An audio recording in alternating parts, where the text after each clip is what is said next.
here, and we'll talk about him right now. Dario Reddick, you might recognize that name, but he's in the DSL 240SX, the one and only 240SX out here. And we got Paul McCoy in the C6 Corvette doing chase right now. So Paul McCoy doing a little bit of straight driving there, and Dario Reddick out there in front, killing it, laying down a great smoke line. Some of it's engine smoke, some of it's oil smoke, a lot of it's tire smoke though, but Paul McCoy taking that very low line behind him.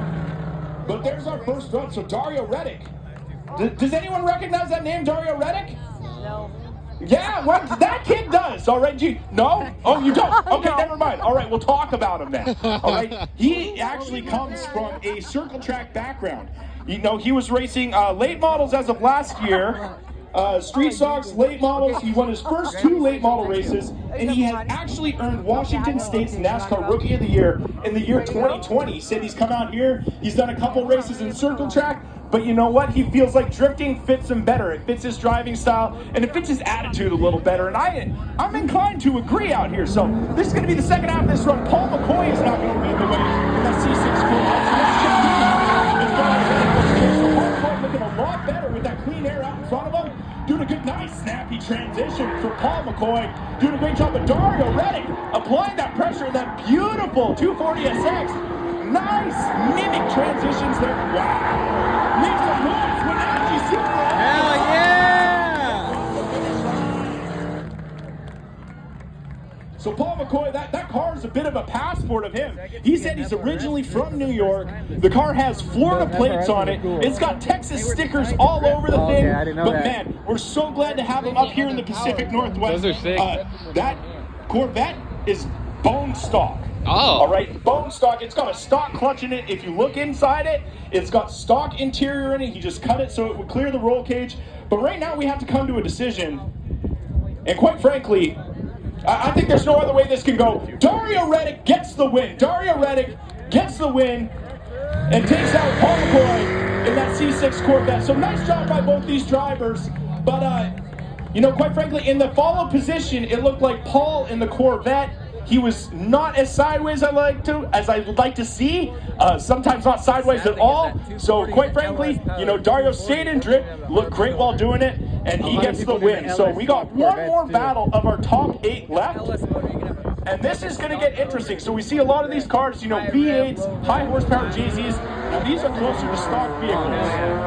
So this is going to be Joe Vick with the BMW going against SRS. So these are kind of more entry-level cars as far as it goes. These are stock horsepower vehicles. Like to see Casey Ferris got a little bit more angle in the chase position, but he's doing a good job of sticking with Jonah right now. Jonah taking that nice high line. Jonah in the BMW crossing the finish line nice and high in turn 4. Killing it. Wow, that was a great lead run from him. So like I said, that's basically a stock E46 BMW. I think it's a 330, so 3-liter straight 6 under the hood of that sucker. Doing a great job. So you know, there's a whole lot of different ways to look at this. You know, you want to come out here, you want to get a seat-time car. You don't want something with crazy horsepower. You don't want something that's going to break all the time. So what's better than something that's put together from the OEMs?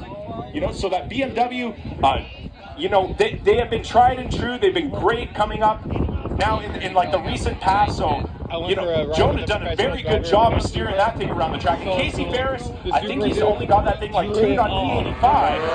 And so we'll see what he does with that white FRS, Casey Ferris. Now he gets the lead. See him get a little bit deeper into that first outer zone that we have.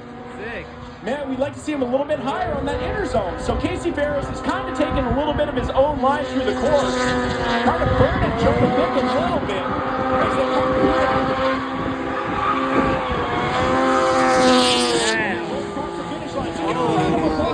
So Casey Ferris and Jonah Vick getting it. So like I said, we have criteria that we want these drivers to adhere to, right? So we want to see these drivers, you know, respect the line as far as the judges lay out, okay? So we want to see him get nice and close to those zones.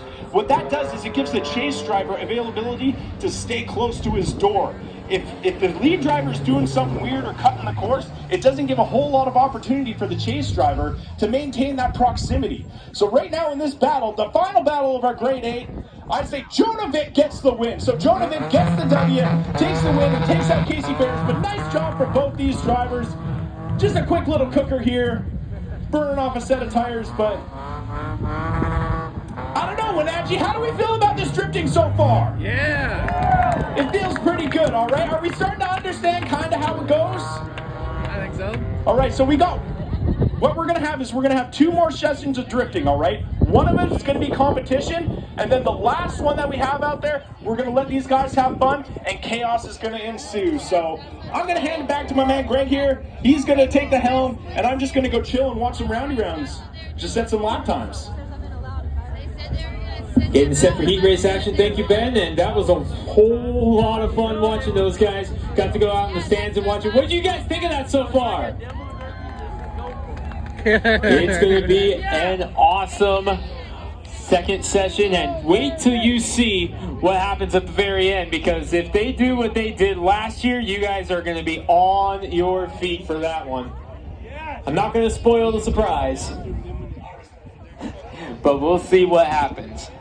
Heat race action coming up here at the Wenatchee Valley Super Oval for our 3 oval racing classes. We've got, of course, the Dixie and Air Conditioning Thunder Cars, the Northwest Vintage Modifieds for the Vintage Modified Nationals.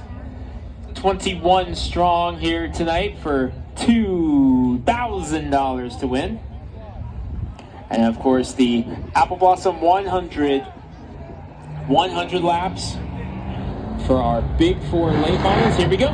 First heat race of the night coming up for the Dixie and Air Conditioning Thunder Cars. Leading them out will be Wenatchee Washington's Tony David, with Moses Lake's Elijah Pennington to his outside, car number 95, and car number 10. You got Bob Grinder in car number 25 rolling off in third. Quick time tonight was that number 77. J.J. Mullins was the fastest qualifier today. And then you got Dale Winterberg in the 7.5, ready to rock and roll from 5th position. So good. Solid field of cars for this first heat race. Going 8 laps the distance. Mike Hoff on the flag stand, ready to display the green flag. Give them a couple laps to get some into the tires. And we'll turn them loose. 8 laps the distance for our heat races tonight.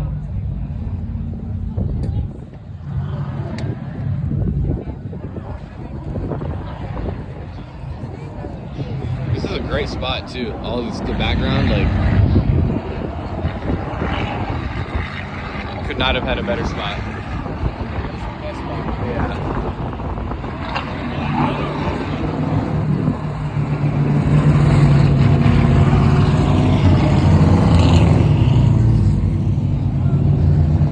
Basically the same spot we sat at Fenway Speedway too, though. Oh, really?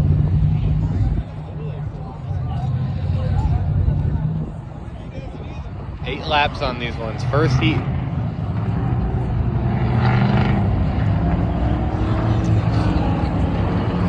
There's be a lot more of these cars in the race. We got 5. There'll probably be 9.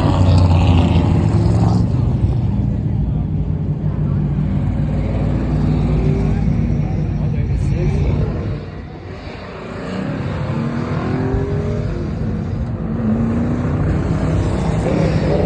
That's what we were waiting on. A couple more cars to roll out. We're waiting on Moses Lake, Washington's Jamie Mackin, and Moses Lake, Washington's Ron Stewart to come out. Ron Stewart.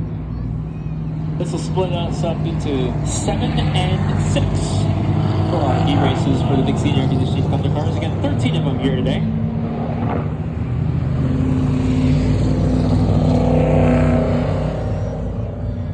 Got to get everybody in the right starting position. Quick time tonight was that 77. J.J. Mullins out of Natchez, Washington.